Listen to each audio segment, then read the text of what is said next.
যদি সুখে থাকতে চান নামাজ পড়েন, যদি আপনার এখানে অশান্তি লাগে তাহলে নামাজ পড়েন, যদি এখানে শান্তি চান রবের দরবারে মাথাটা ঝুঁকান।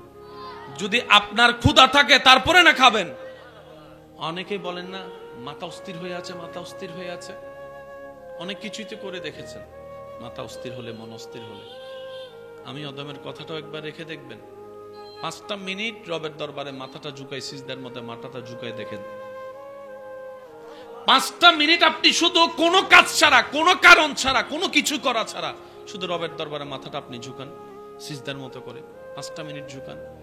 আপনার দিলে আপনাকে স্বীকার করাতে বাধ্য হবে যে শান্তি রবের দরবারে সিজদা দিয়ে আমি অন্তরে পেয়েছি, এমন শান্তি পৃথিবীর কোথাও আর পাই নাই। বলেন সুবহানাল্লাহ।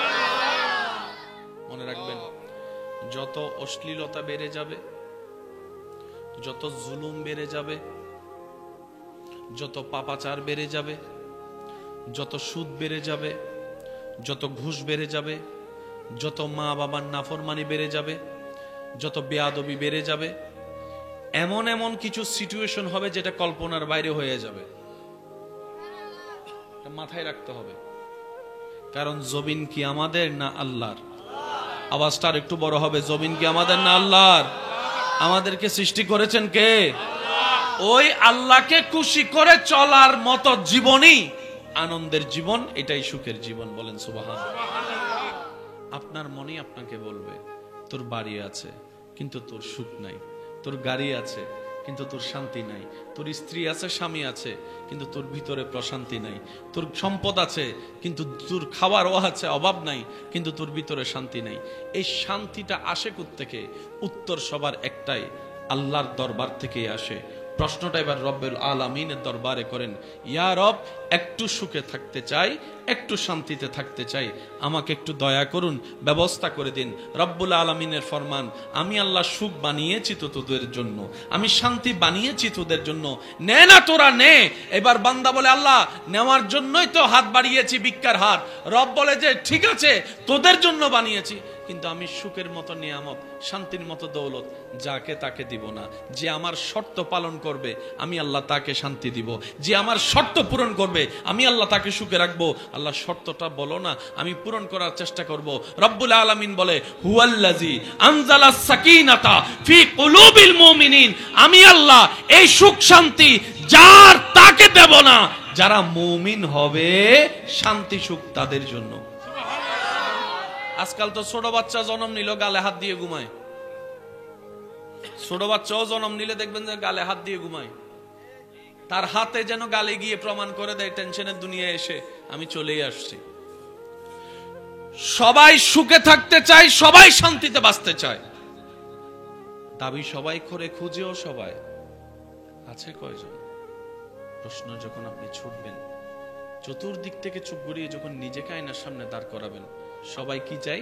সুখে থাকতে চাই, শান্তিতে থাকতে চাই। আছে কেউ সুখে? আওয়াজ দেন না রে ভাই, সত্যিকার ভাবে আছে কেউ সুখে? সবাই সুখের অভিনয় করে, সবাই সুখের অভিনয় করে। কারণ ওই যে ফর্মালিটি, আপনি যদি দৈনিক 100 জন মানুষকে কেমন আছেন প্রশ্নটা করেন, সবারই কমন উত্তর পাবেন, ভালো আছে। সবাই উত্তরে কি বলে? আসলে কি ভালো আছে? আসলে কি অন্তর থেকে খুশিতে আছে? আসলে কি সংসার জীবনে সুখে আছে? আসলে কি ব্যবসার জীবনে সুখে আছে? আসলে কি টেনশন ছাড়া আছে? সন্তানের কাঁধে বাবার লাশ মেনে নেওয়া যায় যে বাবার বয়স হয়েছে, আমি তো ছোট, বাবা বয়সে বড়, কিন্তু বাবার কাঁধে সন্তানের লাশ, বাবার কোলে সন্তানের লাশ, এর সাথে ভয়ানক দৃশ্য হতে পারে না। বড় বড় শক্তিশালী ব্যক্তিরা পর্যন্ত স্ট্রোক করে মারা যায়, এটা মেনে নেওয়ার বিষয় নয়। কিন্তু ইমাম আলী মাকাম ইমাম হুসাইন কেমন সুখে আছেন, কেমন শান্তিতে থাকলে সন্তানের রক্তাক্ত দেহ দেখার পরও নামাজে দাঁড়াইয়েছেন। বুক তৃষ্ণায় ফেটে যাচ্ছে, নামাজে দাঁড়ানোর কথা বলে নাই। কতটুক ভিতরে শান্তিতে থাকলে এমন করতে পারে একজন মানুষ? ইমাম আলী মাকামের দরবারে প্রশ্ন রাখুন, অন্তরকে চোখ খুলে উত্তর আসবে আপনার কাছে। টেনশন তাদের হয় যাদের নিজের সম্পদ হয়। সুবহানাল্লাহ। টেনশন তাদের হয় যাদের নিজের সম্পত্তি হারানোর ভয় হয়। আমি হুসাইনের নিজের বলতে তো কিছুই নাই, আমার সন্তান আমার আল্লাহর জন্য, আমার পরিবার আমার আল্লাহর জন্য, আমি হুসাইনের সকাল বিকাল সন্ধ্যা রাত আমার রবের জন্য, আমি হুসাইনের হায়াত রবের জন্য, আমার মওতটাও রবের জন্য, আমি হুসাইন আমার সমস্ত কিছু আমার রবের নামে কোরবানি করে দিয়েছি, রবের নামে কোরবানি করে দিয়েছি। আমি আমার বলতে কিচ্ছুই নাই। রব বলে যে, ও হুসাইন, তুমি সমস্ত কিছু আমার নামে কোরবানি করে দিয়েছো, তুমি আমার প্রেমিক হয়েছো। আর আমি আল্লাহর ওয়াদা, প্রেমিক যে হবে আমার, সে যে পরিস্থিতিতে থাকুক, আমি শান্তিদাতা, তার অন্তরে শান্তির ব্যবস্থা করে দিব। সবার কল্পনায় কিন্তু আইফোন নাই, সবার কল্পনায় কিন্তু পালসার পাওয়ার ইচ্ছা নাই। কথা বলেন না ভাইয়া? সবার কল্পনায় কিন্তু রেঞ্জ রোভার পাওয়ার ইচ্ছা নাই, সবার কল্পনায় আমেরিকা যাওয়ার ইচ্ছা নাই। কিন্তু সবার কল্পনায় পুরুষ নারী, বড় ছোট, ধনী গরিব, মোটা চিকন, সবার চাওয়া একটা, একটু সুখে থাকতে চাই, একটু সুখে থাকতে চাই, একটু শান্তিতে থাকতে চাই। বয়স হয়ে যাওয়ার পরে, দাদা নানা হওয়ার পরে, দাদি নানি হওয়ার পরে বলে, নাতি নাতনিদেরকে নিয়ে শান্তিতে দুই বেলা ভাত খেয়ে একটু ঘুমাইতে চাই। জীবনকে যত বুঝতে শিখবেন, এই জীবন তত আপনার জন্য সহজ হয়ে সামনে আসবে। পকেটে রাখা হেডফোন বের করলে জট লেগে যাওয়াটাই স্বাভাবিক। মেজাজ গরম করে টান দিলে লস আপনারই হবে, ছিঁড়ে যাবে। আমার মা বোন যখন কাঁথা সিলাই, কাতার সেই সুতিটা যখন একটা জায়গায় গিট লেগে যায়, টান দিলে ছিঁড়ে যাবে, কাহিনী লম্বা হয়ে যাবে। যদি মাথা ঠান্ডা রেখে এই পৃথিবীতে যতদিন আপনি বেঁচে থাকবেন, মানেন কিংবা না মানেন, তর্ক ছিল, আছে, থাকবে। ঝগড়া ছিল, আছে, বাহিরের মানুষের সাথে ঝগড়া তর্ক তো মেনে নেওয়া যায়। এক মার পেটের 5 ভাই, সে 5 ভাইও তো ঝগড়ায় লেগে আছে, কেউ কাউকে সহ্য করতে। লাভটা কি হচ্ছে? সবসময় মনে রাখবেন, বুদ্ধিমানরা অল্প পরিশ্রমে বেশি লাভ নেয়। সুবহানাল্লাহ বলেন না? বুদ্ধিমানরা পরিশ্রম অল্প, লাভ নেই বেশি।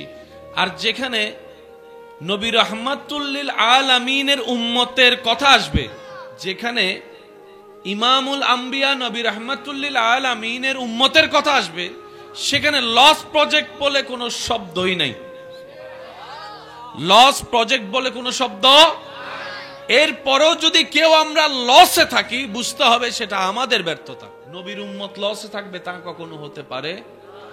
আরে যেই নবীর উম্মত মা বাবার চেহারার দিকে মায়ার নজর 1 সেকেন্ড তাকাইলে 7 লক্ষ টাকা খরচ করে যে হজের সওয়াব পাওয়া যায় না, সেই সওয়াব ঘরের ভিতরে পাওয়া যায়। সেই নবীর উম্মত তো কখনো লসে থাকতে পারে? বলেন না, লসে থাকতে পারে? যেই নবীর উম্মত হাসলে হয়ে যায় সদকায়ে জারিয়ার সওয়াব, কান্না করলে হয়ে যায় গুনাহ মাফ, সেই নবীর উম্মত তো কখনো লস প্রজেক্টে থাকতে পারে? বলেন না, লস প্রজেক্টে থাকতে পারে? যেই নবীর উম্মত রবের দরবারে নামাজের সিজদা কপাল ঝুঁকায় মাটিতে, মাটিটা সেই কপাল মাটিতে না লেগে চলে যায় আরশে আজিমে। ঘুম ওষুধ দিয়ে হয় না, ঘুম আল্লাহর রহমত দিয়ে হয়। যতই কিছুই বলেন, ঘুমের চাইতে বড় নিয়ামত আর কিছু? ঘুম যখন একবার চলে আসে, তন্দ্রা যখন একবার চলে আসবে, জীবনী যখন একবার চলে আসবে, সেটা যখন ঘুমের পর্যায়ে যাবে, ইতারে যদি কেউ বলে ধর তোরা 10 লাখ টাকা দিছি ঘুমাইস না, ইতে বলবো যে তুই 20 লাখ টাকা ল, এখান থেকে যা। শীতকালে ল্যাপের ভিতরে উষ্ণতা ফেলে সকালে উঠতে ইচ্ছে করে না। এখন যদি বলে যে তোর জন্য একটা ফালসার আনছি, তোর লই যা, ফালসার ইনফরে রাখ, তো লই, এখন ঘুম যাই। ঘুম এমন একটা নিয়ামত, মনে রাখবেন ভাই, ওষুধ খেলে ঘুম হয় না, ওষুধ খেলে ঘুম হয় না। অর্থাৎ ওষুধ খেয়ে যেটা হয় সেটা ন্যাচারাল ঘুম নয়, এটা ওষুধের প্রতিক্রিয়ার ঘুম। সেজন্য ডাক্তাররা বলে বেশি ঘুমের ওষুধ খাওয়া যাবে বলেন না, বেশি ঘুমের ওষুধ খাওয়া যাবে? যে কোনো ফার্মেসিতে গিয়ে জিজ্ঞেস করেন, কেউ যদি আপনার কাছে ঘুমের ওষুধ চাই, আপনি কি দিবেন? উনি উত্তর দিবে, ডাক্তারের প্রেসক্রিপশন ছাড়া আমি নাফা দিতে পারবো, প্যারাসিটামল দিতে পারবো, ওই সিবিট দিতে পারবো, কিন্তু ভাই আমি ঘুমের ওষুধ দিতে, কারণ এটাকে ড্রাগের সাথে সমতুল্য করা হয়, ড্রাগ মনে করা হয়। হযরত উযাইর আলাইহিস সালাম দিনের পর দিন ঘুমাই গেছেন। ইব্রাহিম নবীকে আগুনে ফেলা হয়েছে, আল্লাহ তাআলা বলে, কুলনা ইয়া নারু কুনি বারদান ওয়া সালামান আলা ইব্রাহিম। আগুনের ধর্ম জ্বালিয়ে ফেলা, কিন্তু রবের প্রেমিক যাওয়ার কারণে রবের হুকুমে আগুনটাও শীতল হয়েছে, যতটুক শীতলতা ওনার জন্য কল্যাণের ছিল। বলেন সুবহান। কেন রবের পথে আসতে হবে? নিজে বাঁচার জন্য রবের পথে আসতে হবে। কেন রবের আইন মানতে হবে? নিজে শান্তিতে থাকার জন্য রবের আইন মানতে হবে। কেন নবী মুস্তাফা রহমাতুল্লিল আলামিনের আদর্শে চলতে হবে? নিজের জীবনের সুখের সন্ধান পাওয়ার জন্য, আলোর দেখা পাওয়ার জন্য নবীর সুন্নত পালন করতে হবে। নিজে বাঁচার জন্যই ইসলাম ধর্ম পালন করতে হবে। আমরা তো অনেক সময় মনে করি যে এটা জোর করা হচ্ছে। না ভাই, জোরাজোরি ইসলামে চলে না। ইসলাম প্রেমের ধর্ম, সেজন্য ইসলামের দরজা সবসময় খোলা থাকে। রাতে 3টা বাজেও যদি কেউ কালিমা পড়ে আসতে চায়, রাতে 3টা বাজেও যদি কেউ কালিমা পড়ে আসতে চায়, দরজা খোলা আছে। বাঁধা দেওয়ার অধিকার কারো। আসুন একটু বোঝার চেষ্টা করি, কারণ আমাদের লাইফ তো অর্ধেক শেষ, কিছু না সময় বাকি আছে। কার কখন ডাক চলে আসে বলা তো যায়। সবকিছুর মূল্য হচ্ছে টার্গেট একটাই, সেটা কি? আল্লাহকে রাজি করা। আল্লাহ কি করা করবেন? রিজিকের মালিক কে? আল্লাহ রিজিক না দিলে কেউ খেতে পারে? কিন্তু দেখেন, নামাজিও রিজিক খায়, বেনামাজিও খায়। যারা ওনাকে মানে ওনারাও খায়, যারা মানে না ওনারাও খায়। আল্লাহ আমরা মানি, আমাদেরকে দাও, ওনাদেরকে দিচ্ছে কেন? রব বলে যে আমার নাম রহমান। এই রহমানের রহমানিয়ত, এটা সৃষ্টির সবার জন্য, সবার জন্য। মানে যারা তাদের জন্য, যারা মানে না তাদের জন্য। কিন্তু আর রহিম ফিল আখিরা, এই রহিমিয়ত আমি কাউকে দিব না, শুধু আমার মুমিন বান্দাদের জন্য আমি আল্লাহ রেখেছি। তাহলে রহমত কিছু আসে, কিছু ভিক্ষা করে নিতে হয়। কথাটা বুঝবেন? কিছু রহমত অটোমেটিক আসবে আপনার কাছে। এই যে আপনি এখন নিঃশ্বাস নিচ্ছেন, এটাও রহমত। এটা আপনাকে চেয়ে নিতে হচ্ছে না, এটা রবের দয়া আপনাকে দিচ্ছেন। দয়ার একটা কোটা আছে, যেটা বান্দা কর্ম দিয়ে, কাজ দিয়ে রবকে খুশি করে, ওই রহমতটা নিতে হয়। রবের রহমত নেওয়ার হাজার মাধ্যমের একটা মাধ্যমের নাম মায়ের অন্তরকে খুশি করা, বাবার অন্তরকে খুশি করা। জীবন মানে শুধু নিজে বাঁচা নয়, মানুষকে বাঁচার রাস্তা করে দেওয়ার নামই হচ্ছে মনুষ্যত্বের জীবন। আপনি যদি একটু খেয়াল করে দেখেন, খাবার অর্জন, খাবার গ্রহণের বেলায় জঙ্গলে প্রত্যেকটা পশুর প্রত্যেক দিন জীবন মরণ যুদ্ধ করতে হয়। একটা হরিণ যখন পানি খেতে যায়, পানিতে কুমির তাকিয়ে আছে তাকে খাওয়ার জন্য। সে কুমির থেকে বাঁচতে গিয়ে পাড়ের মধ্যে বাঘ দাঁড়িয়ে আছে। বুঝাতে পারছি কথা? অর্থাৎ এক বেলা খাবারের জন্য প্রত্যেকটা প্রাণীর জান প্রাণ যুদ্ধ করতে হয়। অথচ আল্লাহ তাআলা আপনাকে আমাকে সেই কষ্ট দেন নাই, সেখান থেকে হেফাজত করে দিয়েছেন। রব বলে যে বান্দা, তোর যখন যা দরকার, যেভাবে দরকার, আমি আল্লাহ তোকে ব্যবস্থা করে দিব, আর আমি সেটা পারি। তুই এতটুকু বিশ্বাস রাখিস। তুই 2 নম্বরিতে যাইস না। তুই 2 নম্বরিতে যাওয়া মানে আমি রব দিতে পারি না, তুই এটা মনে করছিস। বান্দারে, তুই সবসময় মনে রাখবি, আমার একজন মালিক আছে, আমার একজন রব আছে, আমার একজন ওয়াকিল আছে, আমার একজন অভিভাবক আছে, আমার একজন রাজ্জাক আছে, আমার একজন রহমান আছে, আমার একজন গফফার আছে, আমার একজন খালিক আছে, আমার একজন এমন মালিক আছে যিনি দিনকে রাত বললে সেকেন্ডের আগে রাত হয়ে যায়। বান্দা, এই বিশ্বাসটা আমার উপর রাখিস। নবীর প্রেম দিয়ে অন্তর ভরপুর রাখিস, নেক আমলের চেষ্টার সাথে থাকিস। রব বলে যে এইভাবে যদি তুই চলতে পারিস, তোর দুনিয়াও কল্যাণের আমি আল্লাহ বানিয়ে দিব, হাসরটা সুন্দর আমি আল্লাহ সাজিয়ে দিব। সুবহান। কোন বান্দার জীবনের কোন কাজ রবের যদি একটাও পছন্দ হয়ে যায়, মনে রাখবেন সে একটা কাজে তার জন্য জান্নাতে যাওয়ার রাস্তা হয়ে যাবে। হযরত বাইজিদ বুস্তামি রহমাতুল্লাহর নাম আমরা কম বেশি সবাই শুনছি। ওনার জীবনে হাজারটা কাজের মধ্যে ওনার নাম আসলেই একটা কাজের কথা বারবার বেশি আসে। পানিটা নিয়ে দাঁড়িয়েছিলেন, ঘুমন্ত মা চোখ খুলে দেখলেন সন্তান দাঁড়িয়ে আছে হুকুম পালন করে। ওই দৃশ্যটা দেখে এদিকে মায়ের দিল খুশি, দেখেন তকদির পাল্টাতে সময় লাগে। কেন বলা হয়? এদিকে মায়ের দিল খুশি হওয়ার সাথে সাথে সেই নিউজটা রবের দরবারে যেতে দেরি হয়নি। মনে রাখবেন ওই যে প্রথম কথা বলেছিলাম, দেহ যেখানে 100 বছরে যেতে পারে না, দিল সেখানে সেকেন্ডের আগে চলে যায়। আর একটু জোরে বলি সুবহানাল্লাহ। মায়ের দিল খুশি হয়েছে, রব খুশি হয়েছে। একজন মা সন্তান প্রসবের সময় ওই ব্যথাটা অনুভব করে, যে ব্যথাটার ধারও কাছেও আমরা কল্পনার জগতেও যেতে পারবো না। একজন মা সন্তান জন্ম দেওয়ার সময় মৃত্যুবরণ করলে সেটা শাহাদাতের মৃত্যু বলা হয়েছে। আর একটু জোরে বলেন না। কষ্টের লেভেলটা সে পর্যায়ে যেটা কম্পিউটার দিয়ে আপনি মাপতে পারবেন না। স্বামী পুরুষের দলে, স্ত্রী নারীদের দলে, দুজনের স্রষ্টা আল্লাহ। বলেন না দুজনের স্রষ্টা। আমরা এই জায়গায় একটু মিসইউজ হয়ে যাই, আমরা এই জায়গায় একটু ভুল বুঝাবুঝির সৃষ্টি হয়। যারা বিবাহিত আছেন আমার কথা খেয়াল করবেন। পুরুষ আল্লাহর একটা সৃষ্টি, নারী আল্লাহর একটা সৃষ্টি, কিন্তু দুটোটার সফটওয়্যার আলাদা। সুবহানাল্লাহ বলবেন। দুটোটার সফটওয়্যার। বেশিরভাগ স্বামী স্ত্রীর ভিতর ঝামেলা হওয়ার কারণ কি? এই সফটওয়্যার আলাদা, যে এই বুঝার চেষ্টা করি না আমরা। মা বোনদের আল্লাহ যে পরিমাণ ধৈর্য দিয়েছেন, আমাদের মা আমাদের দাদি নানিরা যদি ধৈর্য না ধরতো আজকে সংসার টিকতো আমাদের? আপনারটা আপনি বলেন না ভাই। আপনার আমার মা দাদি নানি দাদির দাদি যদি সংসার না টিকাইতো, ধৈর্য না ধরতো, আজকে এখন পর্যন্ত আপনার আমার পরিবার আসতো?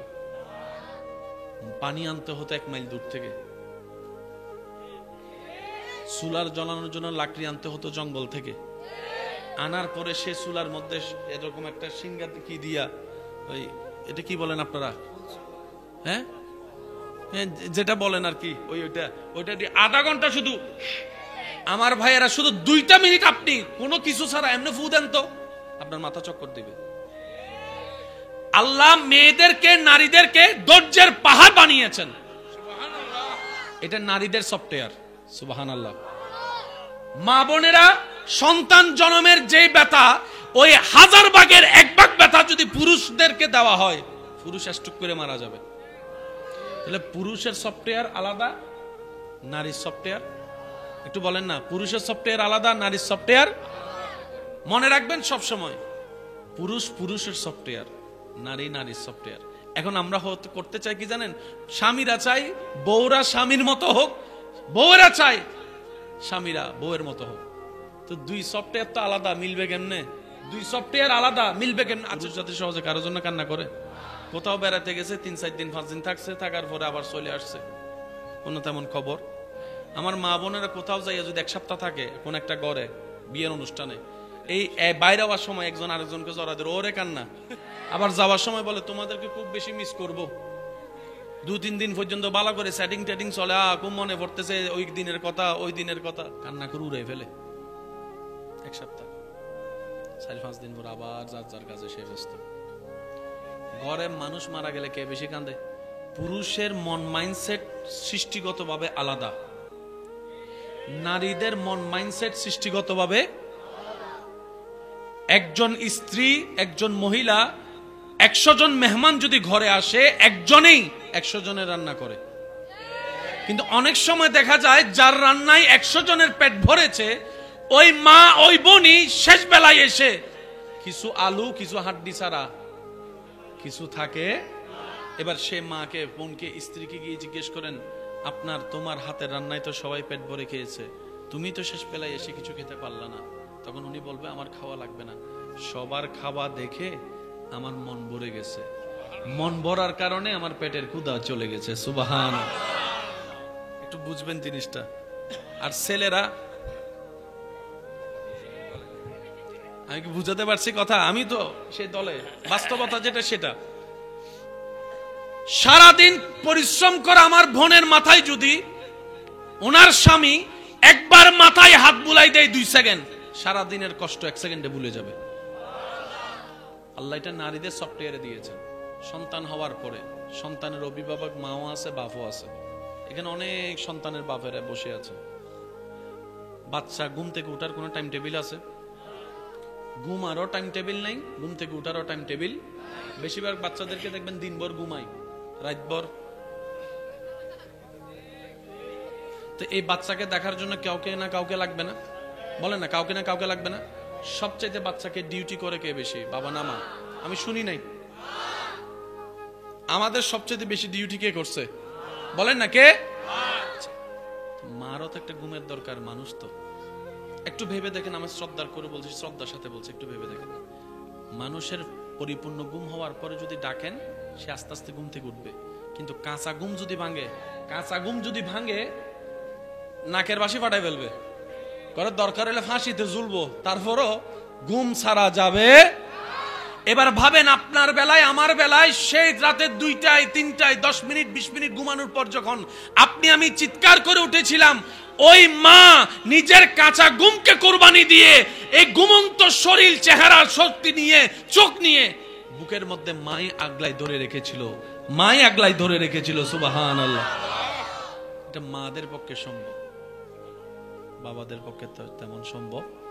অনেক বাবারা আছেন দেখবেন, বাচ্চা যদি কান্না করে রুম পাল্টাই ফেলে। তা আপনি না রুম চেঞ্জ করলেন, বাচ্চার মা রাতে 3টা বাজে যাইয়াও দেখেন শরীরে যখন আর কভার দেয় না, বাচ্চাও ঘুমায় না, শেষ পর্যন্ত বুকের মধ্যে নিয়ে বাচ্চার ঘুম পাড়াতে পারে, কখন যে উনি ঘুমাই যায় নিজেও বুঝতে পারে না। 5টা মিনিট পরে যখন বাচ্চা আবার কান্না করে ওঠে, আবারও মা সে কাঁচা ঘুম ভেঙে উঠে বাচ্চার সেবায় লেগে যায়। এটা আল্লাহ নারীদের সফটওয়্যার দিয়েছেন, এটা পুরুষের সাথে মিলবে না। পুরুষের সফটওয়্যার আলাদা, নারীদের সফটওয়্যার আলাদা। কথা বলেন ঠিক কিনা? দিন দিন কি ডিভোর্স কমতেছে না বাড়তেছে? এটা কমানোর দরকার আছে না নাই? আপনি স্বামী স্ত্রী আলাদা হয়ে গেলেন, মেনে নিলাম, সেই ছোট্ট বাচ্চাটা কার কাছে যাবে? কিছুক্ষণ মার দিকে ফুটবলের মতো লাথি খাবে, কিছুক্ষণ বাবার পক্ষ থেকে ফুটবলের মতো লাথি খাবে। তার অপরাধটা কি জানা, বুঝার দরকার আছে না নাই ভাইয়া? আরো জোরে বলেন, বুঝার দরকার আছে না? সেজন্য ইন্নাদ-দীনা ইনদাল্লাহিল ইসলাম। রব বলে, তোমাদেরকে আমি এমন একটা ধর্ম সাজিয়ে দিলাম, যে ধর্মটা তোমরা তোমাদের জীবনের ভিতরে বাহিরে বাস্তবায়ন করতে পারলে, ফিদ দুনিয়া হাসানাতাও ওয়া ফিল আখিরাতি হাসানা, দুনিয়াও তোমার জন্য নিয়ামতের হবে, আখিরাতও তোমার জন্য নিয়ামতের হয়ে যাবে। বলেন সুবহানাল্লাহ। ওই ধর্মটাকে প্র্যাকটিক্যালি যিনি শিখাতে এসেছেন, তিনি হচ্ছেন নবী রাহমাতুল লিল আলামিন। যদি সেই জীবনটা হয় রবের পছন্দের, মৃত্যুটা হবে আনন্দের, মৃত্যুটা হবে। আল্লাহ তাআলা আমাদের সবাইকে বুঝার তৌফিক দান করুন। আচ্ছা, আমরা সব সময় শুনি মায়ের পায়ের নিচে সন্তানের, একটু সবাই বলি মায়ের পায়ের নিচে সন্তানের। তাহলে বাবা কি বেঁচে যাবে? হ্যাঁ, বাবা কোথায়? শুনুন, সন্তানের জান্নাত মা, আর সেই জান্নাতে ঢোকার দরজার নামই হচ্ছে বাবা। তাহলে জান্নাতে যদি যেতে চান, মাও লাগবে, বলেন না, মাও লাগবে। ইসলাম কত চমৎকার একটা ধর্ম, কত গোছানো ধর্ম। আফসোস আমাদের জন্য বুঝার মতো বুঝার চেষ্টা কখনো করি। এই মৃত্যু কারো জন্য ভয়াবহ, কারো জন্য আনন্দের। কেউ মৃত্যু থেকে পালাতে চায়, কেউ মৃত্যু আসার অপেক্ষা করে। সাহাবায়ে কেরাম বদরের যুদ্ধের তেমন সামগ্রী ছিল না, মৃত্যুবরণ 99% নিশ্চিত। জানার পরও আল্লাহর ভয়ে, নবীর প্রেমে বদর অভিমুখে রওনা হয়েছেন। পরিবারকে পিছনে ফেলে, স্ত্রী পুত্র সন্তানকে পিছনে ফেলে, ব্যবসা চাকরিকে পিছনে ফেলে, দুনিয়াকে পিছনে ফেলে সামনে অভিমুখে রওনা। একটা তলোয়ারের বিপক্ষে 10টা তলোয়ার বিপরীত দলে। সাহাবায়ে কেরাম মারা যাবেন, শহীদ হবেন জেনেও সামনে অগ্রসর হচ্ছিলেন। সুবহানাল্লাহ। এমন একটা দৃশ্যপট এই পৃথিবী দেখেছে ভাইয়েরা, এমন দৃশ্যপট ইসলামের যেটা দেখিয়েছে পৃথিবীর ইতিহাসে দ্বিতীয় তেমন কোন নজির আর কোথাও নাই। বলেন সুবহানাল্লাহ। ইসলামের মধ্যে হয়েছে, বলেন সুবহানাল্লাহ। সাহাবায়ে কেরাম হাসি খুশিয়ে জান দিয়েছেন। জিজ্ঞেস করা হলো, আপনাদের কি মৃত্যুর কোনো ভয় নেই? সাহাবায়ে কেরাম বলে, মৃত্যু তো একদিন আছে, ভয় পাইলেও আছে, না পাইলেও আছে। যদি মৃত্যুটা হয়, যেমন আমরা যদি আমাদের ভাষায় বলি, মৃত্যু তো যে কোনো সময় হতে পারে, যে কোনো পরিবেশে। মৃত্যুটা যদি এমন হয়, আপনার শরীরটা থাকবে মসজিদে, কপালটা থাকবে সিজদায়। আপনার শরীরটা থাকবে মসজিদে, কপাল থাকবে সিজদায়, জবানে থাকবে সুবহানা রাব্বিয়াল আলা, রবের প্রশংসা। এদিকে আপনার দেহ থেকে প্রাণটা চলে গেল, বের হয়ে গেল। যে কোনো মানুষ তার সেই মৃত্যুকে নিয়ে অহংকার করবে, গর্ব করবে, দেখো কি সৌভাগ্যবান ব্যক্তি, আল্লাহর ঘরের ভিতরে আল্লাহর দরবারে মাথা ঝুঁকিয়ে আল্লাহর জিকির করতে করতে আল্লাহর প্রেমে প্রাণ উৎসর্গ করে দিয়েছে। সুবহানাল্লাহ। সাহাবায়ে কেরাম বলে, মৃত্যু তো একদিন আছে, এনিহাও হবে। মৃত্যুটা যদি ইসলামের জন্য হয়, মৃত্যুটা যদি নবীর আদেশ মেনে নবীর প্রেম সাগরে ডুব দিয়ে হয়, মৃত্যুটা যদি আমার রবের ভয় অন্তরে রেখে রবের জন্য হয়, কি না সৌভাগ্য আমাদের। কারণ তোমরা দেখছো আমরা পৃথিবী থেকে বিদায় নিচ্ছি, এটা আমাদের দুঃখের বিষয় নয়। নয়, তোমাদের নজর পৃথিবীর দিকে, তাই চলে যাব বলে তোমরা ব্যথিত হচ্ছ, আর আমাদের নজর তো জান্নাতের দিকে। সুবহানাল্লাহ। আমাদের পিছনে দুনিয়া, মৃত্যুর সেই স্টেশন পার করতে পারলেই রবের দয়া জান্নাত। সুবহানাল্লাহ। সাময়িক সময়ের এই বিদায় তো একদিন নিতেই হবে। চিরস্থায়ী জীবন জান্নাত সামনে অপেক্ষা করছে। পাপী মানুষের যখন মৃত্যু হয়, মৃত্যুর সময় হয়, এমন কিছু ভয়ানক পরিস্থিতি তৈরি হয়, সারা জীবনের কষ্ট এক পাল্লায় রাখলে মরণের এক সেকেন্ডের কষ্ট যদি অন্য পাল্লায় রাখা হয়, ওই এক সেকেন্ডের কষ্টের বরাবর কোনো কষ্টই মনে হবে না। মৃত্যুর ভয়ানক কষ্ট কল্পনারও বাইরে, চিন্তারও বাইরে, অনুভবেরও বাইরে। আগুনে পোড়া মানুষকে আপনি দূর থেকে দেখে আফসোস করতে পারবেন, কিন্তু তার ব্যথাটা আপনি অনুভব করতে পারবেন না। যে জ্বলে সে বুঝে, যার যায় যার হারায় সেই বুঝে। আর দূর থেকে যারা আমরা আছি, আমরা অনুভব করার সেই ক্যাপাসিটি আমাদের, আমরা শুধু আফসোস করতে পারি। আর একজন নেককার যখন দুনিয়া থেকে বিদায় নেওয়ার সময় হয়, ওই দিনেই হচ্ছে সেই ব্যক্তির জন্য মহা ঈদের দিন। আর একটু জোরে বলি না সুবহানাল্লাহ। একজন নেককার আল্লাহর প্রিয় বান্দা যখন দুনিয়া থেকে বিদায় নেওয়ার সময় হয়, ওই সময়টা এত চমৎকার হয়। যারা সরাসরি মানুষ মৃত্যুবরণ করতে দেখেছেন, এরকম অনেক মানুষ আছে না এখানে, সরাসরি মানুষ মারা যেতে দেখছেন। মৃত্যু পথযাত্রী অনেক সময় বলে, দরজা থেকে সরে যাও, জানলা থেকে সরে যাও, এখান থেকে সরো। ও দাদা দাদি, কেন সরতে বলছেন? কে আসছে, কে আসতেছে? বলে যে আসতেছে একজন। মানুষের যখন মৃত্যুর সময় হয়, তখন আল্লাহ তাআলা ওনার চোখ থেকে ওই পর্দাটা তুলে দেন, যে পর্দাটা আমাদের সবার চোখে আছে। সুবহানাল্লাহ, জোরে বলি। মানুষ যখন মৃত্যুর সময় হয়, আল্লাহ তাআলা সে পর্দা তুলে দেন।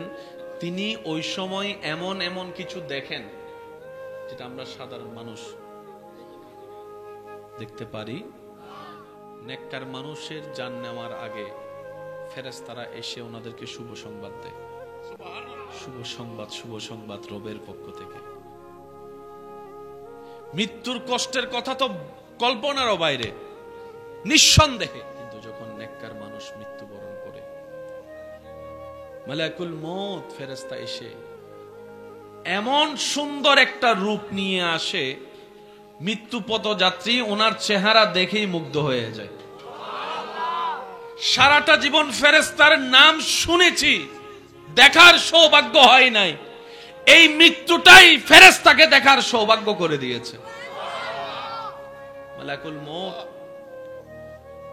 ধারে এসে বসে ওই ব্যক্তির ভিতরে থাকা রূহকে ইঙ্গিত করে বলে, ইয়া আইয়াতুহান নাফসুল মুতমাইন্না। আল্লাহ আমাদেরকে এরকম সুন্দর একটা মৃত্যু দান করুক। আল্লাহ পাক আমাদের সবাইকে ইজ্জতের মৃত্যু দান করুক। আল্লাহ তাআলা আমাদের সবাইকে ঈমানের মৃত্যু দান করুক। আল্লাহ তাআলা আমাদের সবাইকে এমন একটা মৃত্যু দান করুক যে মৃত্যু বরণ করার পরে জান্নাত আমাদের থেকে দূরে থাকবে না, বলে না আমিন। ইয়া আইয়াতুহান নাফসুল মুতমাইন্না। ওই ব্যক্তির ভিতরে থাকা রূহকে মালাকুল মউত বলে,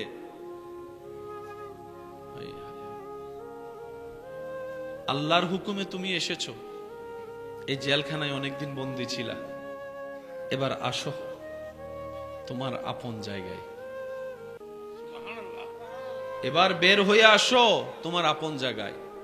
তো ভিতরের রূহটা তো জানে তার কোন দিকে পথ চলা। এবার ভিতরে রূহ জিজ্ঞেস করে কোথায় যাব? মালাকুল মউত বলে, ইরজি ইলা রাব্বিকা। যে প্রভুর হুকুমে এসেছো সেই প্রভুর দরবারে ফিরে চলো। রাদিয়াতাম মারদিয়া। মন খারাপ করে বের হইও না, খুশি হয়ে বের হও, আনন্দ নিয়ে বের হও। সুবহানাল্লাহ বলবেন না? সুখের সাথে বের হও, শান্তি নিয়ে বের হও। কারণ দুনিয়ার জেলখানা তোমার জন্য আজকে থেকে বন্ধ ঘোষণা করা হয়েছে। তাজরি মিন তাহতিহাল আনহার ওয়ালা জান্নাত আল্লাহ তোমার জন্য প্রস্তুত করে রেখেছেন। আপনারা হয়তো আমার সাথে একমত হবেন, কিছু কিছু মানুষ মারা যাওয়ার পরে চেহারাটা এমন সুন্দর হয়, মানুষ মারা যাওয়ার পরে তার চেহারাটা জীবিত থাকার চাইতে বেশি সুন্দর হয়। দেখছেন এরকম? অনেক সময় এরকম মৃত ব্যক্তির লাশ দেখতে গিয়ে অনেকের মনে হয়েছে চেহারা দেখে যে মনে হচ্ছে ঘুমাচ্ছে। একটু আওয়াজ দেন। কেউ কেউ সেই চেহারা দেখে এসে বলছে তার চেহারা দেখে মনে হচ্ছে মুস্কি মুস্কি হাসতেছে। আবার অনেকের মুখে এমনও শোনা যায়, বলে যে এত সুন্দর করে ওনাকে শোয়ানো হয়েছে, উনি শুয়ে আছেন, চেহারাটা দেখে মনে হচ্ছে একটা পুতুল শুয়ে আছে। এই বাস্তবতাটাও পৃথিবী দেখেছে। আবার কিছু কিছু মানুষের মৃত্যুর পরে চেহারা এমন ভয়ানক হয়, জীবিত থাকতে হয়তো সে বিশ্ব সুন্দরী ছিল, কিন্তু মৃত্যুর পরে চেহারাটা এমন ভয়ানক হয় নিজের পরিবারের মানুষ পর্যন্ত দেখার সুযোগ পায় না। দেখার ইচ্ছা থাকলেও ভয়ের কারণে দেখতে পারে না। মনে রাখবেন, একজন মানুষের জন্য, একজন মুসলমানের জন্য দুইটা বিষয়ে কম্প্রোমাইজ করা কখনোই ঠিক নয়। একটা হচ্ছে জীবন নিয়ে কম্প্রোমাইজ, আর একটা হচ্ছে ঈমান নিয়ে কম্প্রোমাইজ। সবকিছু নিয়ে কম্প্রোমাইজ চলবে। আমার মোবাইলটা নিতে চাও, নাও, কারণ সেটা ব্যাক আসার সুযোগ আছে। জীবনের একটা সেকেন্ড চলে গেলে সেটা আর ব্যাক আসার সুযোগ। তো কারো জন্য ব্যতীত মন নিয়ে আজীবন কান্না করে সময় নষ্ট করার মতো বোকামি আর কিছু হতে পারে। জীবন নিয়ে কোনো কম্প্রোমাইজ চলবে। আর একটা হচ্ছে ঈমানের ব্যাপারে কোনো কম্প্রোমাইজ চলবে। সেটা ভাই হোক, এটা বাপ হোক, এটা মা হোক, এটা চাচা হোক, এটা সন্তান হোক, ঈমান সবার উপরে। এই দুইটা বিষয়ে যারাই কম্প্রোমাইজ করেছে তাদের দুনিয়াও শেষ, আখিরাতও শেষ। এই মৃত্যুর সম্মুখীন একদিন সবাইকে তো হতে হবে। একটা সময় ছিল দাড়ি পাকলে মানুষ বলতো যে না, এখন টাইম আসছে চলে যাওয়ার।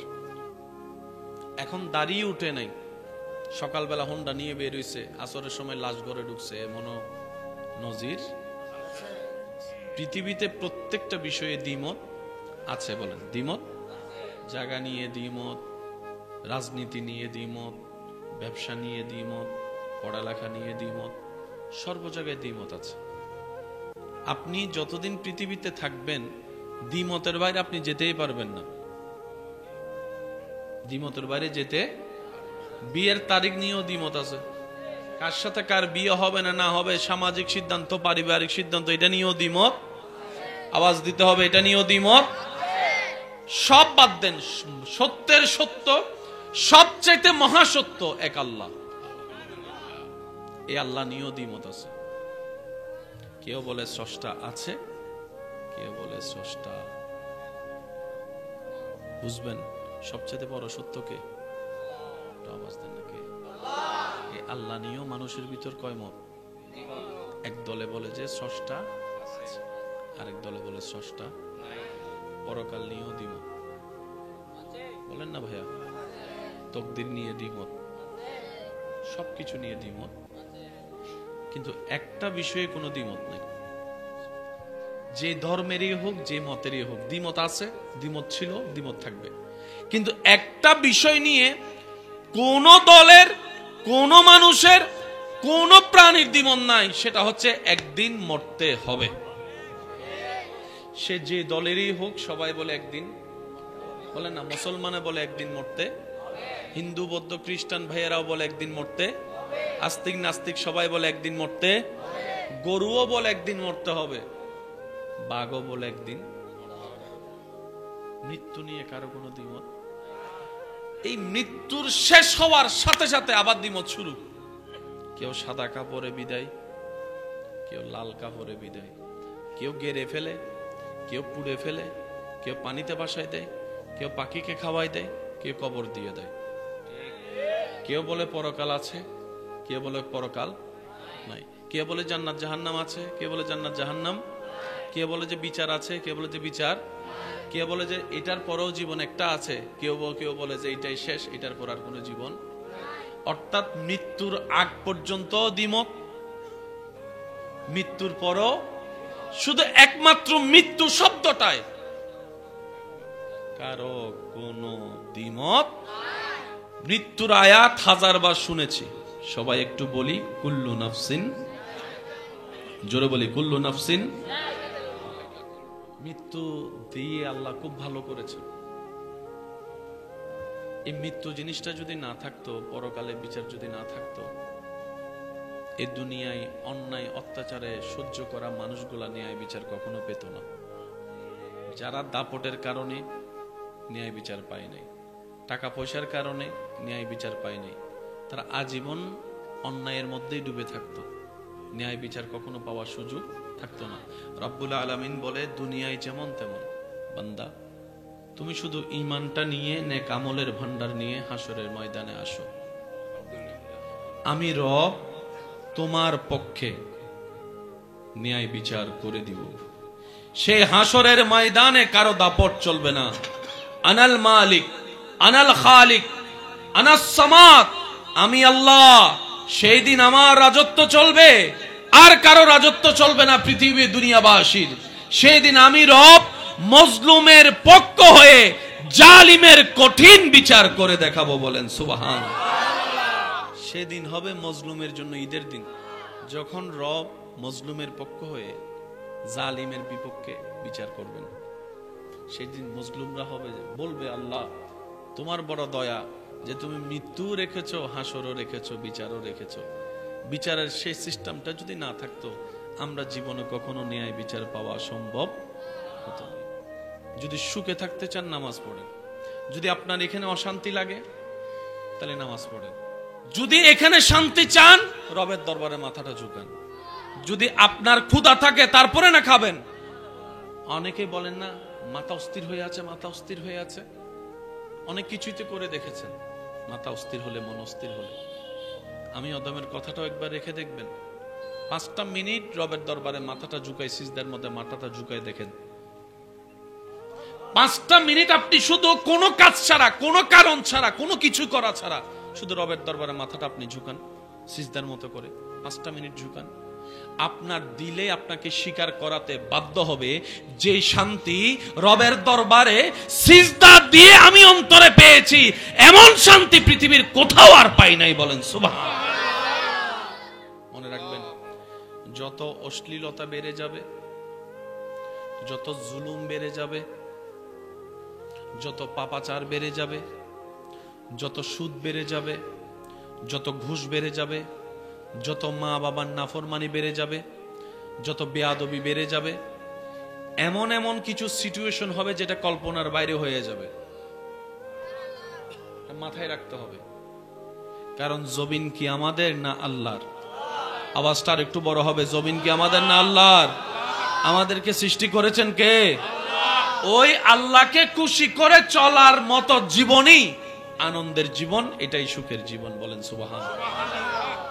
আপনার মনই আপনাকে বলবে তোর বাড়ি আছে কিন্তু তোর সুখ নাই, তোর গাড়ি আছে কিন্তু তোর শান্তি নাই, তোর স্ত্রী আছে, স্বামী আছে, কিন্তু তোর ভিতরে প্রশান্তি নাই, তোর সম্পদ আছে কিন্তু তোর খাওয়ার আছে অভাব নাই, কিন্তু তোর ভিতরে শান্তি নাই। এই শান্তিটা আসে কোত্থেকে? উত্তর সবার একটাই, আল্লাহর দরবার থেকেই আসে। প্রশ্নটা এবার রব্বুল আলামিনের দরবারে করেন, ইয়া রব, একটু সুখে থাকতে চাই, একটু শান্তিতে থাকতে চাই, আমাকে একটু দয়া করুন, ব্যবস্থা করে দিন। রব্বুল আলামিনের ফরমান, আমি আল্লাহ সুখ বানিয়েছি তো তোদের জন্য, আমি শান্তি বানিয়েছি তোদের জন্য, নে না তোরা নে। এবার বান্দা বলে, আল্লাহ নেওয়ার জন্যই তো হাত বাড়িয়েছি, ভিক্ষার হাত।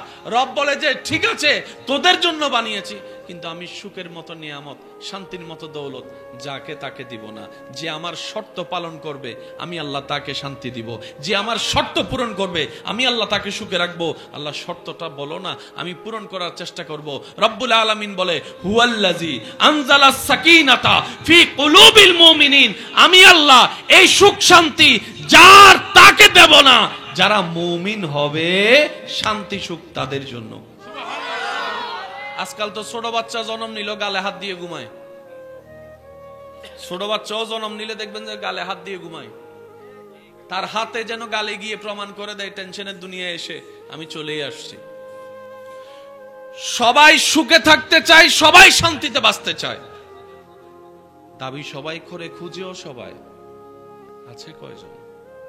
প্রশ্ন যখন আপনি ছুটবেন, চতুর্দিক থেকে চুপ ঘুরিয়ে যখন নিজেকে আয়নার সামনে দাঁড় করাবেন, সবাই কি চাই? সুখে থাকতে চাই, শান্তিতে থাকতে চাই। আছে কেউ সুখে? আওয়াজ দেন না রে ভাই, সত্যিকার ভাবে আছে কেউ সুখে? সবাই সুখের অভিনয় করে, সবাই সুখের অভিনয় করে। কারণ ওই যে ফর্মালিটি, আপনি যদি দৈনিক 100 জন মানুষকে কেমন আছেন প্রশ্নটা করেন, সবারই কমন উত্তর পাবেন, ভালো আছে। সবাই উত্তরে কি বলে? আসলে কি ভালো আছে? আসলে কি অন্তর থেকে খুশিতে আছে? আসলে কি সংসার জীবনে সুখে আছে? আসলে কি ব্যবসার জীবনে সুখে আছে? আসলে কি টেনশন ছাড়া আছে? সন্তানের কাঁধে বাবার লাশ মেনে নেওয়া যায় যে বাবার বয়স হয়েছে, আমি তো ছোট, বাবা বয়সে বড়, কিন্তু বাবার কাঁধে সন্তানের লাশ, বাবার কোলে সন্তানের লাশ, এর সাথে ভয়ানক দৃশ্য হতে পারে না। বড় বড় শক্তিশালী ব্যক্তিরা পর্যন্ত স্ট্রোক করে মারা যায়, এটা মেনে নেওয়ার বিষয় নয়। কিন্তু ইমাম আলী মাকাম ইমাম হুসাইন কেমন সুখে আছেন, কেমন শান্তিতে থাকলে সন্তানের রক্তাক্ত দেহ দেখার পরেও নামাজে দাঁড়াইয়েছেন। বুক তৃষ্ণায় ফেটে যাচ্ছে, নামাজে দাঁড়ানোর কথা বলে নাই। কতটুক ভিতরে শান্তিতে থাকলে এমন করতে পারে একজন মানুষ? ইমাম আলী মাকামের দরবারে প্রশ্ন রাখুন, অন্তরকে চোখ খুলে, উত্তর আসবে আপনার কাছে। টেনশন তাদের হয় যাদের নিজের সম্পদ হয়, সুবহানাল্লাহ। টেনশন তাদের হয় যাদের নিজের সম্পত্তি হারানোর ভয় হয়। আমি হুসাইনের নিজের বলতে তো কিছুই নাই, আমার সন্তান আমার আল্লাহর জন্য, আমার পরিবার আমার আল্লাহর জন্য, আমি হুসাইনের সকাল বিকাল সন্ধ্যা রাত আমার রবের জন্য, আমি হুসাইনের হায়াতও রবের জন্য, আমার মওতটাও রবের জন্য, আমি হুসাইন আমার সমস্ত কিছু আমার রবের নামে কোরবানি করে দিয়েছি, রবের নামে কোরবানি করে দিয়েছি। আমি আমার বলতে কিচ্ছুই নাই। রব বলে যে, ও হুসাইন, তুমি সমস্ত কিছু আমার নামে কোরবানি করে দিয়েছো, তুমি আমার প্রেমিক হয়েছো। আর আমি আল্লাহর ওয়াদা, প্রেমিক যে হবে আমার, সে যে পরিস্থিতিতে থাকুক, আমি শান্তিদাতা, তার অন্তরে শান্তির ব্যবস্থা করে দিব। সবার কল্পনায় কিন্তু আইফোন নাই, সবার কল্পনায় কিন্তু পালসার পাওয়ার ইচ্ছা নাই। কথা বলেন না ভাইয়া? সবার কল্পনায় কিন্তু রেঞ্জ রোভার পাওয়ার ইচ্ছা নাই, সবার কল্পনায় আমেরিকা যাওয়ার ইচ্ছা নাই। কিন্তু সবার কল্পনায় পুরুষ নারী, বড় ছোট, ধনী গরিব, মোটা চিকন, সবার চাওয়া একটা, একটু সুখে থাকতে চাই, একটু সুখে থাকতে চাই, একটু শান্তিতে থাকতে চাই। বয়স হয়ে যাওয়ার পরে, দাদা নানা হওয়ার পরে, দাদি নানি হওয়ার পরে বলে, নাতি নাতনিদেরকে নিয়ে শান্তিতে 2 বেলা ভাত খেয়ে একটু ঘুমাইতে চাই। জীবনকে যত বুঝতে শিখবেন, এই জীবন তত আপনার জন্য সহজ হয়ে সামনে আসবে। পকেটে রাখা হেডফোন বের করলে জট লেগে যাওয়াটাই স্বাভাবিক। মেজাজ গরম করে টান দিলে লস আপনারই হবে, ছিঁড়ে যাবে। আমার মা বোন যখন কাঁথা সিলাই, কাতার সেই সুতিটা যখন একটা জায়গায় গিট লেগে যায়, টান দিলে ছিঁড়ে যাবে, কাহিনী লম্বা হয়ে যাবে। যদি মাথা ঠান্ডা রেখে এই পৃথিবীতে যতদিন আপনি বেঁচে থাকবেন, মানেন কিংবা না মানেন, তর্ক ছিল, আছে, থাকবে। ঝগড়া ছিল, আছে, থাকবে। বাহিরের মানুষের সাথে ঝগড়া তর্ক তো মেনে নেওয়া যায়। এক মার পেটের 5 ভাই, সে 5 ভাইও তো ঝগড়ায় লেগে আছে, কেউ কাউকে সহ্য করতে। লাভটা কি হচ্ছে? সবসময় মনে রাখবেন, বুদ্ধিমানরা অল্প পরিশ্রমে বেশি লাভ নেয়। সুবহানাল্লাহ বলেন না? বুদ্ধিমানরা পরিশ্রম অল্প, লাভ নেই বেশি। আর যেখানে নবী রাহমাতুল লিল আলামিনের উম্মতের কথা আসবে, যেখানে ইমামুল আম্বিয়া নবী রাহমাতুল লিল আলামিনের উম্মতের কথা আসবে, সেখানে লস প্রজেক্ট বলে কোনো শব্দই নাই। লস প্রজেক্ট বলে কোনো শব্দ। এরপরও যদি কেউ আমরা লসে থাকি, বুঝতে হবে সেটা আমাদের ব্যর্থতা। নবীর উম্মত লসে থাকবে তা কখনো হতে পারে? আরে যেই নবীর উম্মত মা বাবার চেহারার দিকে মায়ার নজর 1 সেকেন্ড তাকাইলে 7 লক্ষ টাকা খরচ করে যে হজের সওয়াব পাওয়া যায় না, সেই সওয়াব ঘরের ভিতরে পাওয়া যায়। সে নবীর উম্মত তো কখনো লসে থাকতে পারে? বলেন না, লসে থাকতে পারে? যেই নবীর উম্মত হাসলে হয়ে যায় সদকায়ে জারিয়ার সওয়াব, কান্না করলে হয়ে যায় গুনাহ মাফ, সেই নবীর উম্মত তো কখনো লস প্রজেক্টে থাকতে পারে? বলেন না, লস প্রজেক্টে থাকতে পারে? যেই নবীর উম্মত রবের দরবারে নামাজের সিজদা কপাল ঝুঁকায় মাটিতে, মাটিটা সেই কপাল মাটিতে না লেগে চলে যায় আরশে আজিমে। ঘুম ওষুধ দিয়ে হয় না, ঘুম আল্লাহর রহমত দিয়ে হয়। যতই কিছুই বলেন, ঘুমের চাইতে বড় নিয়ামত আর কিছু। ঘুম যখন একবার চলে আসে, তন্দ্রা যখন একবার চলে আসবে, জীবনী যখন একবার চলে আসবে, সেটা যখন ঘুমের পর্যায়ে যাবে, ইতারে যদি কেউ বলে ধর তোরা 10 লাখ টাকা দিছি ঘুমাইস না, ইতে বলবো যে তুই 20 লাখ টাকা ল, এখান থেকে যা। শীতকালে ল্যাপের ভিতরে উষ্ণতা ফেলে সকালে উঠতে ইচ্ছে করে না। এখন যদি বলে যে তোর জন্য একটা ফালসার আনছি, ধর লই যা, ফালসার পরে রাখ, জোরত লই, এখন ঘুম যাই। ঘুম এমন একটা নিয়ামত, মনে রাখবেন ভাই, ওষুধ খেলে ঘুম হয় না। ওষুধ খেলে ঘুম হয় না, অর্থাৎ ওষুধ খেয়ে যেটা হয় সেটা ন্যাচারাল ঘুম নয়, এটা ওষুধের প্রতিক্রিয়ার ঘুম। সেজন্য ডাক্তাররা বলে বেশি ঘুমের ওষুধ খাওয়া যাবে। বলেন না, বেশি ঘুমের ওষুধ খাওয়া যাবে। যে কোনো ফার্মেসিতে গিয়ে জিজ্ঞেস করেন, কেউ যদি আপনার কাছে ঘুমের ওষুধ চাই, আপনি কি দিবেন?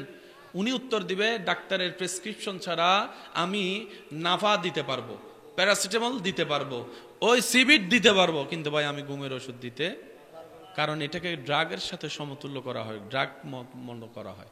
হযরত উযাইর আলাইহিস সালাম দিনের পর দিন, দিনের পর দিন, দিনের পর দিন, দিনের পর দিন ঘুমাই গেছেন। ইব্রাহিম নবীকে আগুনে ফেলা হয়েছে, আল্লাহ তাআলা বলে কুলনা ইয়া নারু কুনি বারদান ওয়া সালামান আলা ইব্রাহিম। আগুনের ধর্ম জ্বালিয়ে ফেলা, কিন্তু রবের প্রেমিক যাওয়ার কারণে রবের হুকুমে আগুনটাও শীতল হয়েছে, যতটুক শীতলতা ওনার জন্য কল্যাণের ছিল। বলেন সুবহান। কেন রবের পথে আসতে হবে? নিজে বাঁচার জন্য রবের পথে আসতে হবে। কেন রবের আইন মানতে হবে? নিজে শান্তিতে থাকার জন্য রবের আইন মানতে হবে। কেন নবী মুস্তাফা রাহমাতুল লিল আলামিনের আদর্শে চলতে হবে? নিজের জীবনের সুখের সন্ধান পাওয়ার জন্য, আলোর দেখা পাওয়ার জন্য নবীর সুন্নত পালন করতে হবে। নিজে বাঁচার জন্যই ইসলাম ধর্ম পালন করতে হবে। আমরা তো অনেক সময় মনে করি যে এটা জোর করা হচ্ছে। না ভাই, জোরাজোরি ইসলামে চলে না। ইসলাম প্রেমের ধর্ম, সেজন্য ইসলামের দরজা সবসময় খোলা থাকে। রাতে 3টা বাজেও যদি কেউ কালিমা পড়ে আসতে চায়, রাতের 3টা বাজেও যদি কেউ কালিমা পড়ে আসতে চায়, দরজা খোলা আছে। বাঁধা দেওয়ার অধিকার কারো। আসুন একটু বোঝার চেষ্টা করি, কারণ আমাদের লাইফ তো অর্ধেক শেষ, কিছু না সময় বাকি আছে। কার কখন ডাক চলে আসে বলা তো যায়।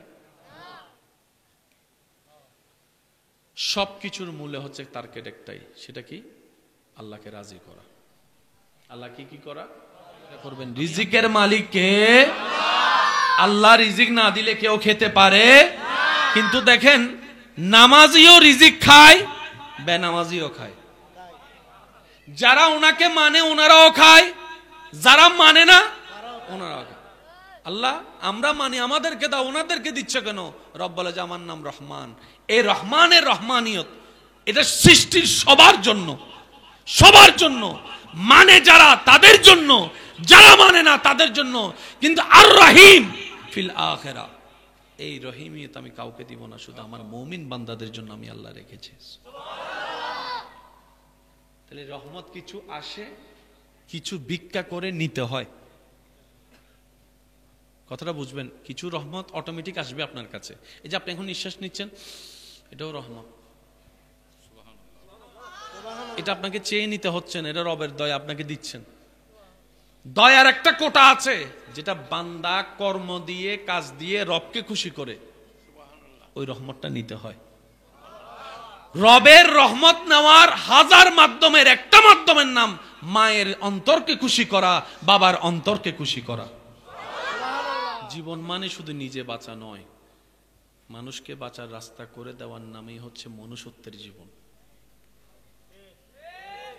আপনি যদি একটু খেয়াল করে দেখেন, খাবার অর্জন, খাবার গ্রহণের বেলায় জঙ্গলে প্রত্যেকটা পশুর প্রত্যেক দিন জীবন মরণ যুদ্ধ করতে হয়।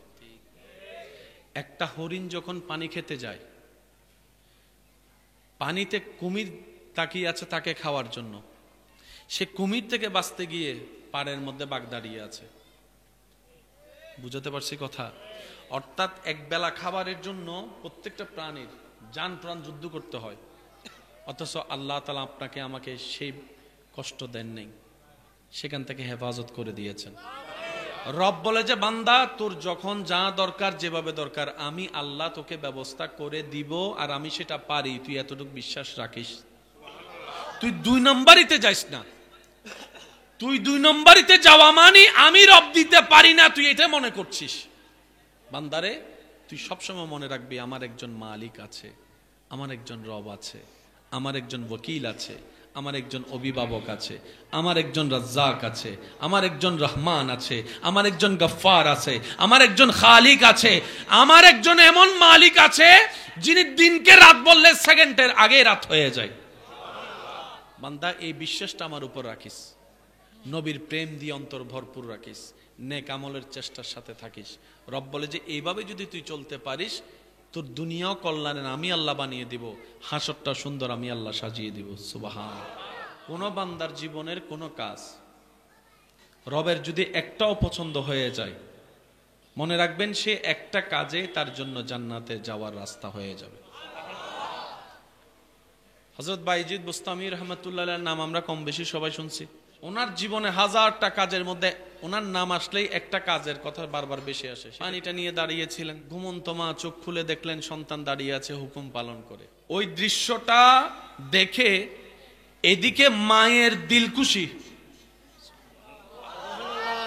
দেখেন, তকদির পাল্টাতে সময় লাগে। কেন বলা হয়? এদিকে মায়ের দিল খুশি হওয়ার সাথে সাথে সেই নিউজটা রবের দরবারে যেতে দেরি হয়নি। মনে রাখবেন, ওই যে প্রথম কথা বলেছিলাম, দেহ যেখানে 100 বছরে যেতে পারে না, দিল সেখানে সেকেন্ডের আগে চলে যায়। আর একটু জোরে বলি সুবহানাল্লাহ। মায়ের দিল খুশি হয়েছে, রব খুশি হয়েছে। একজন মা সন্তান প্রসবের সময় ওই ব্যথাটা অনুভব করে, যে ব্যথাটার ধারো কাছেও আমরা কল্পনার জগতেও যেতে পারবো না। একজন মা সন্তান জন্ম দেওয়ার সময় মৃত্যুবরণ করলে সেটা শাহাদাতের মৃত্যু বলা হয়েছে। আর একটু জোরে বলেন না। কষ্টের লেভেলটা সে পর্যায়ে যেটা কম্পিউটার দিয়ে আপনি মাপতে পারবেন না। স্বামী পুরুষের দলে, স্ত্রী নারীদের দলে, দুজনের স্রষ্টা আল্লাহ বলেন না দুজনের স্রষ্টা। আমরা এই জায়গায় একটু মিসইউজ হয়ে যাই, আমরা এই জায়গায় একটু একটু ভুল বুঝাবুঝির সৃষ্টি হয়। যারা বিবাহিত আছেন আমার কথা খেয়াল করবেন, পুরুষ আল্লাহর একটা সৃষ্টি, নারী আল্লাহর একটা সৃষ্টি, কিন্তু দুটোটার সফটওয়্যার আলাদা। সুবহানাল্লাহ বলবেন। দুটোটার সফটওয়্যার, বেশিরভাগ স্বামী স্ত্রীর ভিতর ঝামেলা হওয়ার কারণ কি?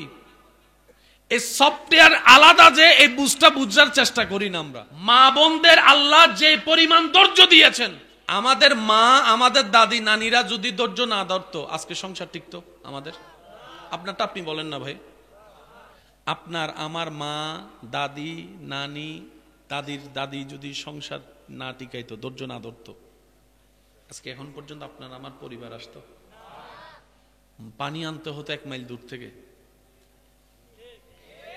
চুলার জ্বালানোর জন্য লাকড়ি আনতে হতো জঙ্গল থেকে, আনার পরে সে চুলার মধ্যে এরকম একটা সিঙ্গা কি দিয়া, ওই এটা কি বলেন আপনারা, হ্যাঁ যেটা বলেন আর কি, ওইটা দিয়ে আধা ঘন্টা শুধু আমার ভাইয়েরা শুধু 2টা মিনিট আপনি কোনো কিছু ছাড়া এমনি ফু দেন তো আপনার মাথা চক্কর দিবে।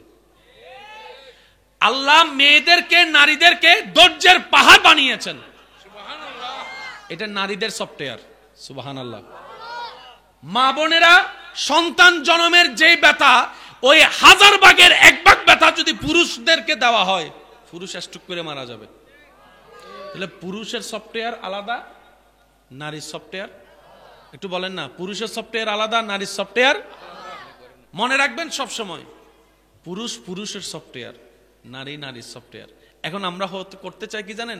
স্বামীরা চাই বউরা স্বামীর মতো হোক, বউরা চাই স্বামীরা বউয়ের মতো হোক। তো 2 সফটওয়্যার তো আলাদা, মিলবে কেমনে? 2 সফটওয়্যার আলাদা, মিলবে কেমনে? আচ্ছা, যাতে সহজে কারোর জন্য কান্না করে, কোথাও বেড়াতে গেছে 3-4 দিন 5 দিন থাকছে, থাকার পরে আবার চলে আসছে, কোনো তেমন খবর। আমার মা বোনেরা কোথাও যাইয়া যদি 1 সপ্তাহ থাকে কোন একটা ঘরে বিয়ের অনুষ্ঠানে, এই বাইরে যাওয়ার সময় একজন আরেকজনকে জড়া ধরে ওরে কান্না, আবার যাওয়ার সময় বলে তোমাদেরকে খুব বেশি মিস করব। 2-3 দিন পর্যন্ত ভালো করে সেটিং টেটিং চলে, খুব মনে পড়তেছে ওই দিনের কথা, ওই দিনের কথা, কান্না করে উড়ে ফেলে। 1 সপ্তাহ 4-5 দিন পর আবার যার যার কাজে সে ব্যস্ত। ঘরে মানুষ মারা গেলে কে বেশি কাঁদে? পুরুষের মন মাইন্ডসেট সৃষ্টিগতভাবে আলাদা, নারীদের মন মাইন্ডসেট সৃষ্টিগতভাবে। একজন স্ত্রী, একজন মহিলা 100 জন মেহমান যদি ঘরে আসে, একজনেই 100 জনের রান্না করে। কিন্তু অনেক সময় দেখা যায় যার রান্নায় 100 জনের পেট ভরেছে, ওই মা ওই বোনই শেষ বেলায় এসে কিছু আলু কিছু হাড্ডি ছাড়া কিছু থাকে। এবার সে মাকে বোনকে স্ত্রীকে গিয়ে জিজ্ঞেস করেন, তোমার হাতের রান্নায় তো সবাই পেট ভরে খেয়েছে, তুমি তো শেষ বেলায় এসে কিছু খেতে পারলা না। তখন উনি বলবে আমার খাওয়া লাগবে না, সবার খাওয়া দেখে আমার মন ভরে গেছে, মন ভরার কারণে আমার পেটের ক্ষুধা চলে গেছে। সুবহানাল্লাহ। একটু বুঝবেন জিনিসটা। আর ছেলেরা, আমি কি বুঝাতে পারছি কথা? আমি তো সেই দলে, বাস্তবতা যেটা সেটা। সারাদিন পরিশ্রম করা আমার বোনের মাথায় যদি ওনার স্বামী একবার মাথায় হাত বুলাই দেয় 2 সেকেন্ড, সারাদিনের কষ্ট 1 সেকেন্ডে ভুলে যাবে। আল্লাহ এটা নারীদের সফটওয়্যারে দিয়েছেন। সন্তান হওয়ার পরে সন্তানের অভিভাবক মাও আছে, বাপও আছে। এখানে অনেক সন্তানের বাপেরা বসে আছেন। বাচ্চা ঘুম থেকে উঠার কোনো টাইম টেবিল আছে? ঘুমারও টাইম টেবিল নেই, ঘুম থেকে উঠারও টাইম টেবিল। বেশিরভাগ বাচ্চাদেরকে দেখবেন দিনভর ঘুমায়, রাতভর। তো এই বাচ্চাকে দেখার জন্য কাউকে না কাউকে লাগবে না? বলেন না, কাউকে না কাউকে লাগবে না? সবচাইতে বাচ্চাকে ডিউটি করে কে বেশি, বাবা না মা? আমি শুনি নাই। আমাদের সবচেয়ে বেশি ডিউটি কে করছে? বলেন না, কে? মারও তো একটা ঘুমের দরকার, মানুষ তো। একটু ভেবে দেখেন, আমার শ্রদ্ধার করে বলছি, শ্রদ্ধার সাথে বলছি, একটু ভেবে দেখেন। মানুষের পরিপূর্ণ ঘুম হওয়ার পরে যদি ডাকেন, সে আস্তে আস্তে ঘুম থেকে উঠবে। কিন্তু কাঁচা ঘুম যদি ভাঙে, নাকের বাসি ফাটাই ফেলবে, করে দরকার হলে ফাঁসিতে ঝুলবো, তারপরও ঘুম ছাড়া যাবে। এবার ভাবেন, আপনার বেলায় আমার বেলায় সেই রাতে 2টায় 3টায় 10 মিনিট 20 মিনিট ঘুমানোর পর যখন আপনি আমি চিৎকার করে উঠেছিলাম, ওই মা নিজের কাঁচা গুমকে কুরবানি দিয়ে এই ঘুমন্ত শরীর চেহারার শক্তি নিয়ে চোখ নিয়ে বুকের মধ্যে মাই আগলাই ধরে রেখেছিল সুবহানাল্লাহ। এটা মাদের পক্ষে সম্ভব, বাবাদের পক্ষে তো তেমন সম্ভব। অনেক বাবারা আছেন দেখবেন বাচ্চা যদি কান্না করে রুম পাল্টাই ফেলে। তা আপনি না রুম চেঞ্জ করলেন, বাচ্চার মা রাতে 3টা বাজে যাইয়াও দেখেন শরীরে যখন আর কভার দেয় না, বাচ্চাও ঘুমায় না, শেষ পর্যন্ত বুকের মধ্যে নিয়ে বাচ্চার ঘুম পাড়াতে পারাতে কখন যে উনি ঘুমায় যায় নিজেও বুঝতে পারে না। 5টা মিনিট পরে যখন বাচ্চা আবার কান্না করে ওঠে, আবারও মা সে কাঁচা ঘুম ভেঙে উঠে বাচ্চার সেবায় লেগে যায়। এটা আল্লাহ নারীদের সফটওয়্যার দিয়েছেন, এটা পুরুষের সাথে মিলবে না। পুরুষের সফটওয়্যার আলাদা, নারীদের সফটওয়্যার আলাদা। কথা বলেন ঠিক কিনা? দিন দিন কি ডিভোর্স কমতেছে না বাড়তেছে? এটা কমানোর দরকার আছে না নাই? আপনি স্বামী স্ত্রী আলাদা হয়ে গেলেন, মেনে নিলাম, সে ছোট্ট বাচ্চাটা কার কাছে যাবে? কিছুক্ষণ মার দিকে ফুটবলের মতো লাথি খাবে, কিছুক্ষণ বাবার পক্ষ থেকে ফুটবলের মতো লাথি খাবে। তার অপরাধটা কি জানা বুঝার দরকার আছে না নাই ভাইয়া? আরো জোরে বলেন, বুঝার দরকার আছে না? সেজন্য ইন্নাদ-দীনা ইনদাল্লাহিল ইসলাম। রব বলে তোমাদেরকে আমি এমন একটা ধর্ম সাজিয়ে দিলাম যে ধর্মটা তোমরা তোমাদের জীবনের ভিতরে বাহিরে বাস্তবায়ন করতে পারলে ফিদ দুনিয়া হাসানাতাও ওয়া ফিল আখিরাতি হাসানা, দুনিয়াও তোমার জন্য নিয়ামতের হবে, আখিরাতও তোমার জন্য নিয়ামতের হয়ে যাবে। বলেন সুবহানাল্লাহ। ওই ধর্মটাকে প্র্যাকটিক্যালি যিনি শিখাতে এসেছেন তিনি হচ্ছেন নবী রাহমাতুল লিল আলামিন। যদি সেই জীবনটা হয় রবের পছন্দের, মৃত্যুটা হবে আনন্দের, মৃত্যুটা হবে। আল্লাহ তাআলা আমাদের সবাইকে বুঝার তৌফিক দান করুন। আচ্ছা, আমরা সব সময় শুনি মায়ের পায়ের নিচে সন্তানের, একটু সবাই বলি মায়ের পায়ের নিচে সন্তানের, তাহলে বাবা কি বেঁচে যাবে? হ্যাঁ, বাবা কোথায়? শুনুন, সন্তানের জান্নাত মা, আর সেই জান্নাতে ঢোকার দরজার নামই হচ্ছে বাবা। তাহলে জান্নাতে যদি যেতে চান মাও লাগবে, বলেন না, মাও লাগবে। ইসলাম কত চমৎকার একটা ধর্ম, কত গোছানো ধর্ম। আফসোস আমাদের জন্য বুঝার মতো বুঝার চেষ্টা কখনো করি। এই মৃত্যু কারো জন্য ভয়াবহ, কারো জন্য আনন্দের। কেউ মৃত্যু থেকে পালাতে চায়, কেউ মৃত্যু আসার অপেক্ষা করে। সাহাবায়ে কেরাম বদরের যুদ্ধের তেমন সামগ্রী ছিল না, মৃত্যুবরণ 99% নিশ্চিত। জানার পরও আল্লাহর ভয়ে নবীর প্রেমে বদর অভিমুখে রওনা হয়েছেন, পরিবারকে পিছনে ফেলে, স্ত্রী পুত্র সন্তানকে পিছনে ফেলে, ব্যবসা চাকরিকে পিছনে ফেলে, দুনিয়াকে পিছনে ফেলে সামনে অভিমুখে রওনা। একটা তলোয়ারের বিপক্ষে 10টা তলোয়ার বিপরীত দলে। সাহাবায়ে কেরাম মারা যাবেন, শহীদ হবেন জেনেও সামনে অগ্রসর হচ্ছিলেন। সুবহানাল্লাহ। এমন একটা দৃশ্যপট এই পৃথিবী দেখেছে ভাইয়েরা, এমন দৃশ্যপট ইসলামের যেটা দেখিয়েছে পৃথিবীর ইতিহাসে দ্বিতীয় তেমন কোন নজির আর কোথাও নাই। বলেন সুবহানাল্লাহ। ইসলামের মধ্যে হয়েছে, বলেন সুবহানাল্লাহ। সাহাবায়ে কেরাম হাসি খুশিয়ে জান দিয়েছেন। জিজ্ঞেস করা হলো, আপনাদের কি মৃত্যুর কোনো ভয় নেই? সাহাবায়ে কেরাম বলে, মৃত্যু তো একদিন আছে, ভয় পাইলেও আছে, না পাইলেও আছে। যদি মৃত্যুটা হয়, যেমন আমরা যদি আমাদের ভাষায় বলি, মৃত্যু তো যে কোনো সময় হতে পারে, যে কোনো পরিবেশে। মৃত্যুটা যদি এমন হয়, আপনার শরীরটা থাকবে মসজিদে, কপালটা থাকবে সিজদায়। আপনার শরীরটা থাকবে মসজিদে, কপাল থাকবে সিজদায়, জবানে থাকবে সুবহান রাব্বিয়াল আলা, রবের প্রশংসা। এদিকে আপনার দেহ থেকে প্রাণটা চলে গেল, বের হয়ে গেল। যে কোনো মানুষ তার সেই মৃত্যুকে নিয়ে অহংকার করবে, গর্ব করবে, দেখো কি সৌভাগ্যবান ব্যক্তি, আল্লাহর ঘরের ভিতরে আল্লাহর দরবারে মাথা ঝুঁকিয়ে আল্লাহর জিকির করতে করতে আল্লাহর প্রেমে প্রাণ উৎসর্গ করে দিয়েছে। সুবহানাল্লাহ। সাহাবায়ে কেরাম বলে, মৃত্যু তো একদিন আছে, এনিহাও হবে। মৃত্যুটা যদি ইসলামের জন্য হয়, মৃত্যুটা যদি নবীর আদেশ মেনে নবীর প্রেম সাগরে ডুব দিয়ে হয়, মৃত্যুটা যদি আমার রবের ভয় অন্তরে রেখে রবের জন্য হয়, কি না সৌভাগ্য আমাদের। কারণ তোমরা দেখছো আমরা পৃথিবী থেকে বিদায় নিচ্ছি, এটা আমাদের দুঃখের বিষয় নয়। তোমাদের নজর পৃথিবীর দিকে, তাই চলে যাব বলে তোমরা ব্যথিত হচ্ছ, আর আমাদের নজর তো জান্নাতের দিকে। সুবহানাল্লাহ। আমাদের পিছনে দুনিয়া, মৃত্যুর সেই স্টেশন পার করতে পারলেই রবের দয়া জান্নাত। সাময়িক সময়ের এই বিদায় তো একদিন নিতেই হবে। চিরস্থায়ী জীবন জান্নাত সামনে অপেক্ষা করছে। পাপী মানুষের যখন মৃত্যু হয়, মৃত্যুর সময় হয়, এমন কিছু ভয়ানক পরিস্থিতি তৈরি হয়, সারা জীবনের কষ্ট এক পাল্লায় রাখলে মরণের 1 সেকেন্ডের কষ্ট যদি অন্য পাল্লায় রাখা হয়, ওই 1 সেকেন্ডের কষ্টের বরাবর কোনো কষ্টই মনে হবে না।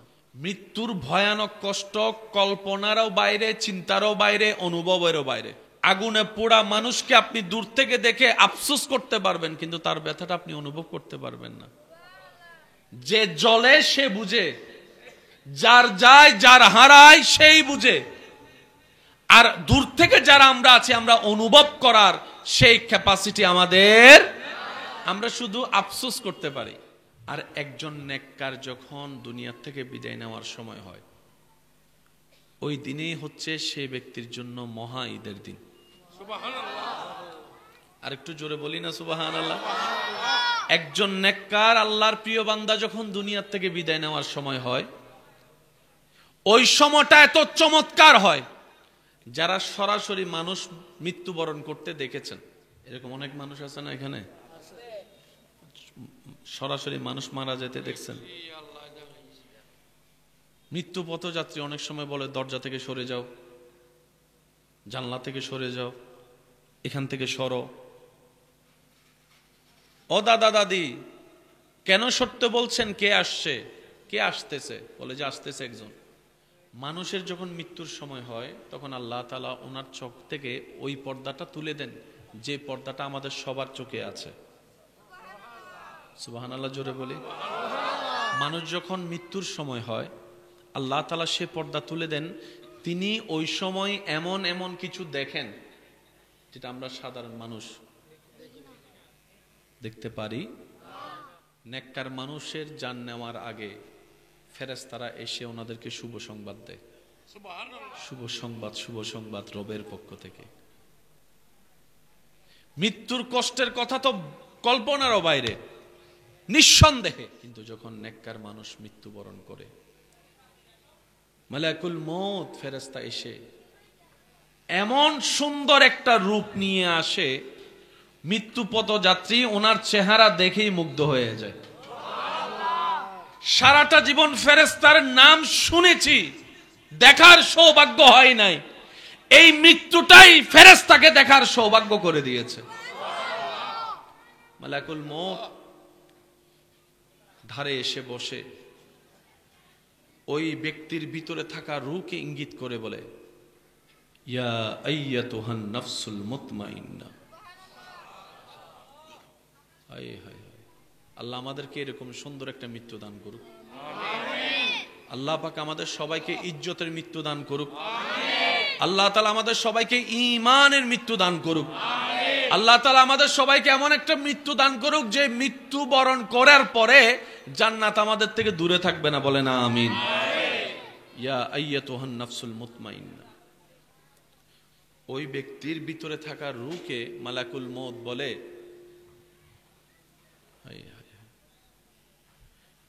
আল্লাহর হুকুমে তুমি এসেছো, এই জেলখানায় অনেকদিন বন্দী ছিলা, এবার আসো তোমার আপন জায়গায়। এবার বের হয়ে আসো তোমার আপন জায়গায়। তো ভিতরের রুটা তো জানে তার কোন দিকে পথ চলা। এবার ভিতরে রু জিজ্ঞেস করে কোথায় যাব? মালাকুল মউত বলে ইরজি ইলা রাব্বিকা। যে প্রভুর হুকুমে এসেছো সেই প্রভুর দরবারে ফিরে চলো। রাদিয়াতাম মারদিয়া। মন খারাপ করে বের হইও না, খুশি হয়ে বের হও, আনন্দ নিয়ে বের হও। সুবহানাল্লাহ বলবেন না? সুখের সাথে বের হও, শান্তি নিয়ে বের হও। কারণ দুনিয়ার জেলখানা তোমার জন্য আজকে থেকে বন্ধ ঘোষণা করা হয়েছে।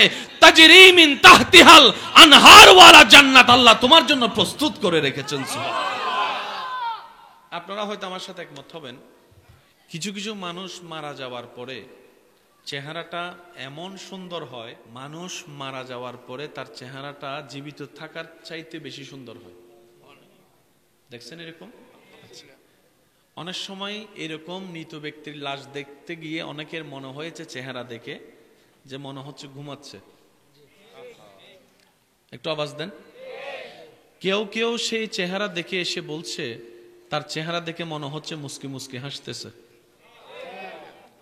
আবার অনেকের মুখে এমনও শোনা যায়, বলে যে এত সুন্দর করে ওনাকে শোয়ানো হয়েছে, উনি শুয়ে আছেন, চেহারাটা দেখে মনে হচ্ছে একটা পুতুল শুয়ে আছে। এই বাস্তবতাটাও পৃথিবী দেখেছে। আবার কিছু কিছু মানুষের মৃত্যুর পরে চেহারা এমন ভয়ানক হয়, জীবিত থাকতে হয়তো সে বিশ্ব সুন্দরী ছিল, কিন্তু মৃত্যুর পরে চেহারাটা এমন ভয়ানক হয় নিজের পরিবারের মানুষ পর্যন্ত দেখার সুযোগ পায় না। দেখার ইচ্ছা থাকলেও ভয়ের কারণে দেখতে পারে না।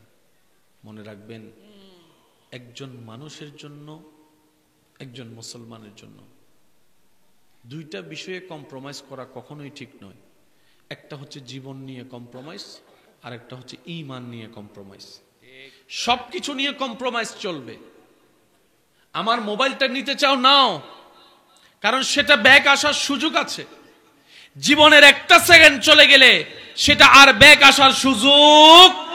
তো কারো জন্য ব্যতীত মন নিয়ে আজীবন কান্না করে সময় নষ্ট করার মতো বোকামি আর কিছু হতে পারে। জীবন নিয়ে কোনো কম্প্রোমাইজ চলবে। আরেকটা হচ্ছে ঈমানের ব্যাপারে কোনো কম্প্রোমাইজ চলবে। সেটা ভাই হোক, এটা বাপ হোক, এটা মা হোক, এটা চাচা হোক, এটা সন্তান হোক, ঈমান সবার উপরে। এই দুইটা বিষয়ে যারাই কম্প্রোমাইজ করেছে তাদের দুনিয়াও শেষ, আখিরাতও শেষ। এই মৃত্যুর সম্মুখীন একদিন একদিন সবাইকে তো হতে হবে।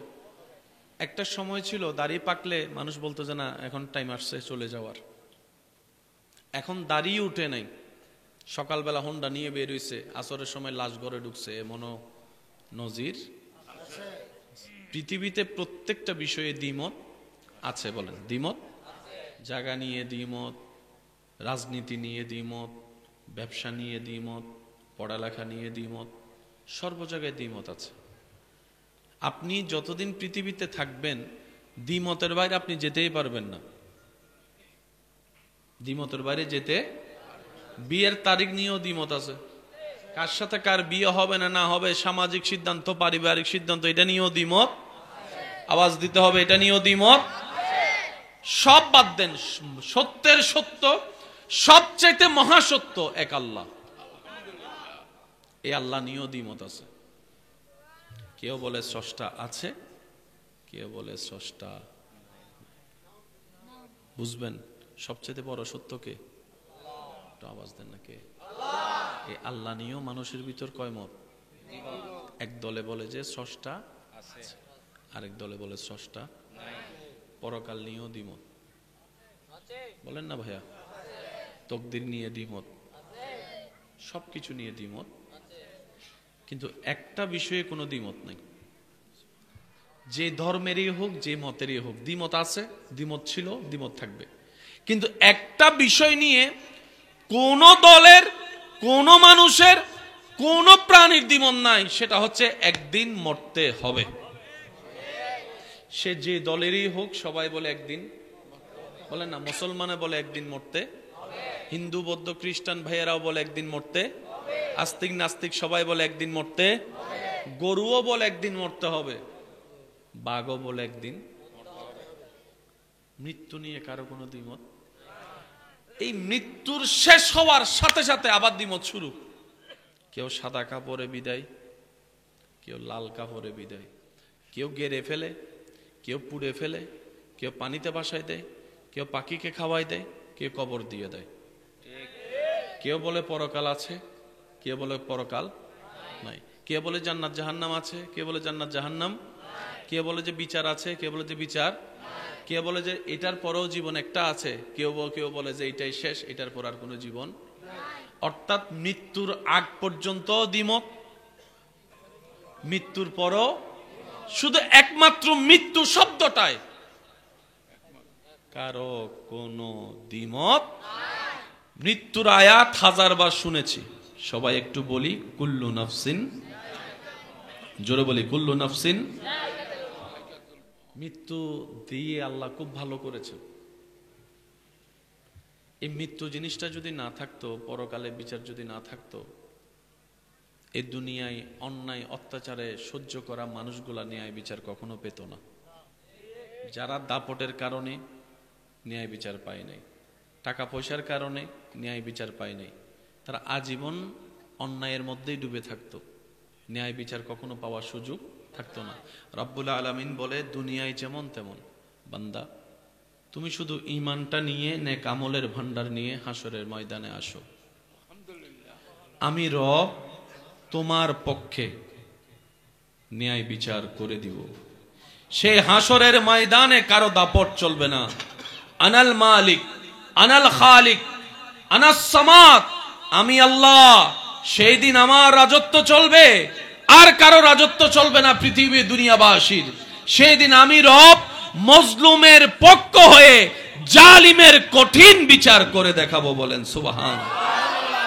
সেদিন হবে মজলুমের জন্য ঈদের দিন, যখন রব মজলুমের পক্ষ হয়ে জালিমের বিপক্ষে বিচার করবেন।